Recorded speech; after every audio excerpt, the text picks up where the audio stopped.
Bueno, estamos ya con Fernando Romero. Bueno, ¿cómo te va? Fernando Romero es un periodista, por supuesto, periodista de El Salvador, especializado en investigaciones sobre corrupción y transparencia pública. ¿Cómo te va, Fernando Romero? Felicidades ayer por las elecciones de tu país. Puedo decir felicidades porque hubo oposición, denuncias irregulares o todo salió a pedir de boca. ¿Cómo estuvo ayer la victoria de Bukele? Bruno Masi te saluda. Adelante, Fernando Romero. Hola Bruno, ¿qué tal? Encantado de estar aquí con ustedes otra vez. Bueno, te cuento rápidamente, resumen. Hubo una victoria de Nayib Bukele, como lo decían todas las encuestas. Lo que no sabemos a detalle por patrocinio del Tribunal Supremo Electoral, que a estas horas, ya vamos a más de 12 horas después de que se cerraron las urnas, no tenemos un dato oficial. ¿Todavía no se tiene ese dato oficial? No, es más, esto es un mero formalismo. Vos sabés que cuando después de un conteo preliminar y la autoridad electoral dice, bueno, creo que ya hay una tendencia marcada, y entonces podemos empezar a nombrar candidatos a los cargos de forma electa. Es decir, ok, te nombro presidente electo formalmente. Esa formalidad no ha sucedido hasta este momento, porque el tribunal ha tenido un desastre en el conteo de votos. Ha habido anomalías en el sistema de tecnología que se contrató de la empresa Indra, creo que es española, si no me equivoco, y todo ha sido un completo desastre. No hay datos más allá de un 31% de actas. Bueno, en los que no sé si hay imágenes, José Ayala. Vos tendrás imágenes, José Ayala, porque hablar de esto y no mostrar nada es prácticamente como vamos a otra entrevista nomás. Bukele arrasa, dice, por un lado en las urnas y toma el control total de El Salvador, por un lado. Todo indica que él se autoproclamó, o Bukele autoproclamó su victoria en El Salvador y arremete contra los críticos. Pero también siempre se habló de que él iba a arrasar con una suerte de, como una planadora, con una suerte del 85% de los votos a su favor. Querido Fernando, ¿eso es cierto? O sea, ese monto, ese porcentaje, ¿ustedes manejaban también de que se iba a cristalizar de tal forma el resultado eleccionario, amén de esta cuestión técnica que vos mencionás que nos acompañó así estas elecciones? Pero realmente ¿hubo un respaldo popular a favor de Bukele allá en tu país, El Salvador? Definitivamente. Lo poco que se pudo ver a boca de urna, situación que no favoreció tampoco al periodismo, porque por primera vez en la historia de elecciones, después de los acuerdos de paz de El Salvador, en muchos centros de votación no se permitió la presencia de prensa, ni nacional ni internacional. ¿Sí? Entonces no hubo, digamos, esa capacidad que siempre se ha tenido desde el periodismo de poder hacer conteo de boca de urna y acompañar los resultados preliminares del tribunal con tribunales mucho más eficientes que te estaban dando resultados preliminares se cierran las urnas a las 5 de la tarde, te empezaban a dar preliminares ya a las 8.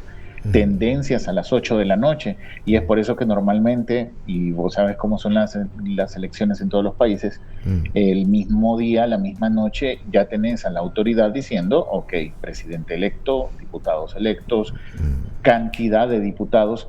Aquí ha pasado algo un poco grave, Bruno. Si bien justamente la respuesta a tu pregunta es si de verdad fue arrasador, si podemos colocar ese adjetivo de arrasador al gane de Bukele, al de él sí.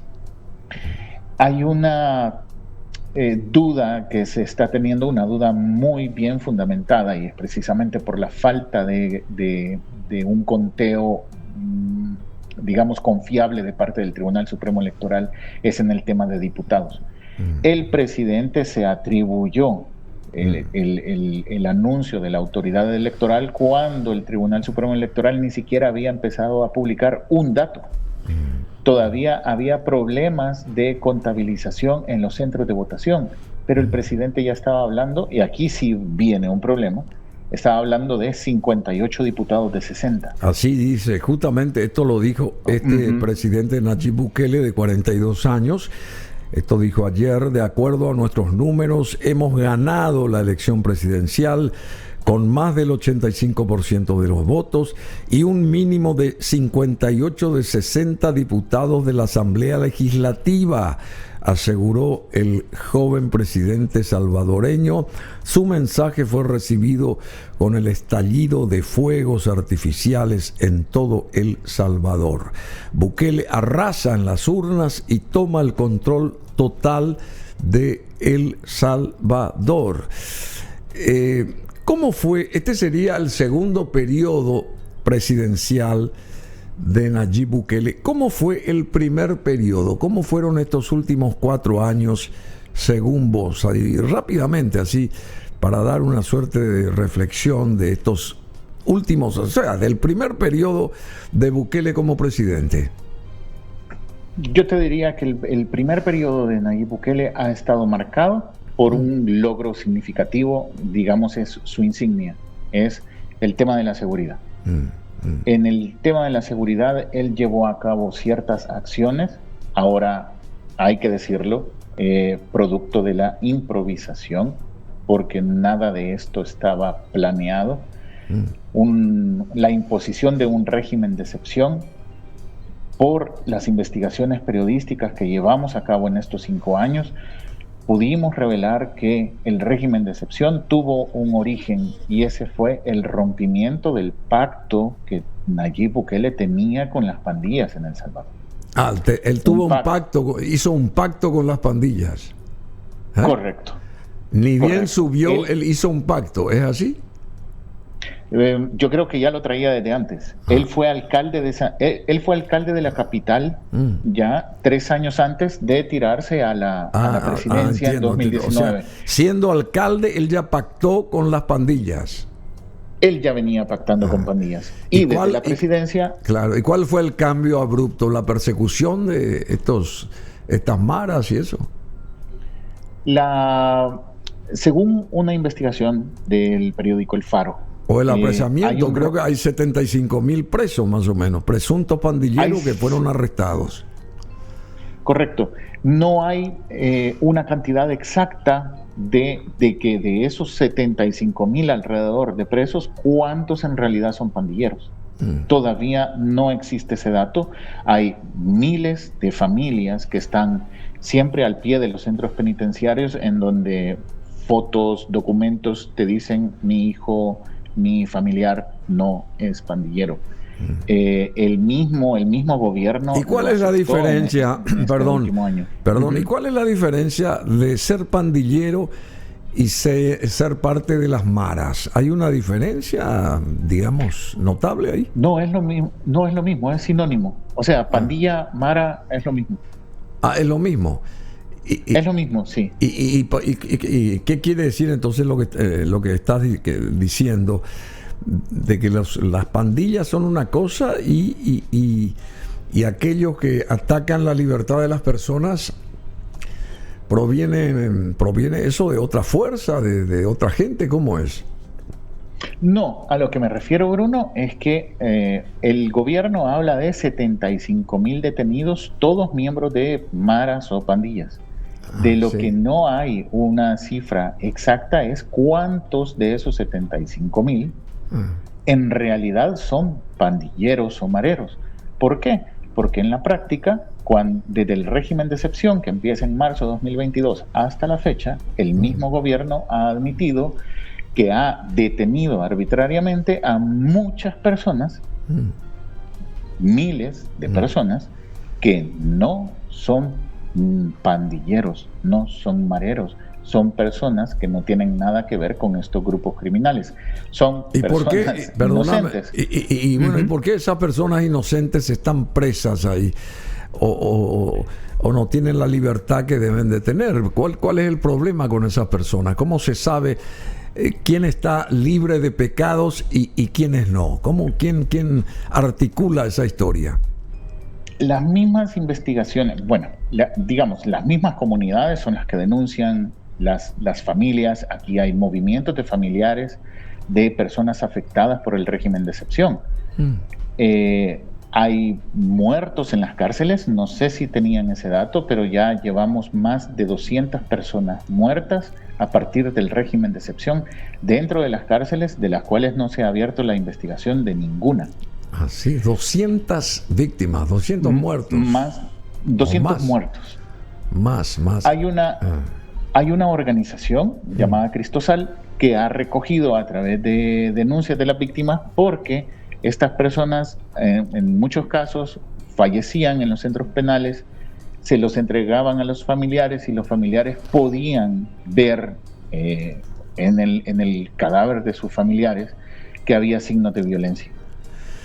Decime, sí. ¿Y cómo en 75,000 personas es una gran ciudad, si se quiere? Y las cárceles de usted, ¿cuántas cárceles hay ahí? ¿Y estas cárceles tienen espacio para 75,000 seres humanos? El hacinamiento carcelario en este momento en El Salvador es del 234%, Bruno. Así, para decirte una idea.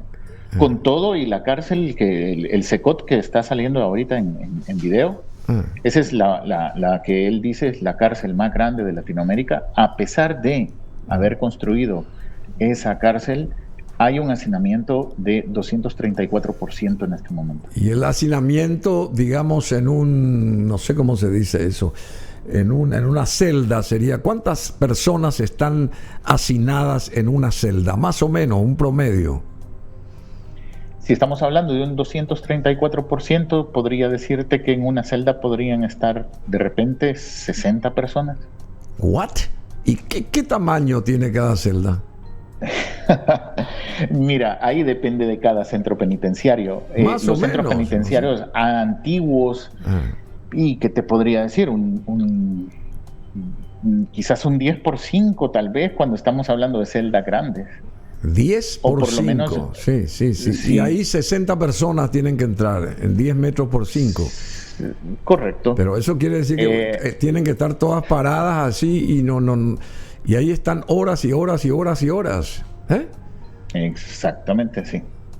Pero ese es el día a día. ¿Y quién controla eso? ¿Quién fiscaliza eso, entre comillas? ¿El gobierno? Supuestamente. El mismo gobierno, correcto. Sí. Bueno, y esa gente no tiene final de prisión, digamos, no se sabe. Están ahí por secula seculorum, digamos así, desde que comenzó este señor o desde que fueron apresadas estas personas. Nadie sabe cuándo va a salir, ¿verdad? Claro, mira, las primeras personas que fueron detenidas, los primeros grupos de detenidos del régimen de excepción de 2022, ya pasaron a tribunales. Es ahí, por eso, Bruno, que ya te estoy diciendo que hay mucha gente que no tiene nada que ver con bandías, porque precisamente el sistema judicial los ha liberado porque descubrieron que no tenían nada que ver, y se cuentan por muchos. Decime, Fernando Romero, ¿podemos nosotros volver a entrar mañana contigo a esta hora más o menos, a las 12 de Asunción, digamos? Claro, no hay problema. Porque ahora tengo que cerrar el programa porque me sacan de pantalla, te soy honesto. Mañana podríamos volver a entrar contigo. Correcto, sí. Bueno, muchísimas gracias, Fernando, espero comprendas.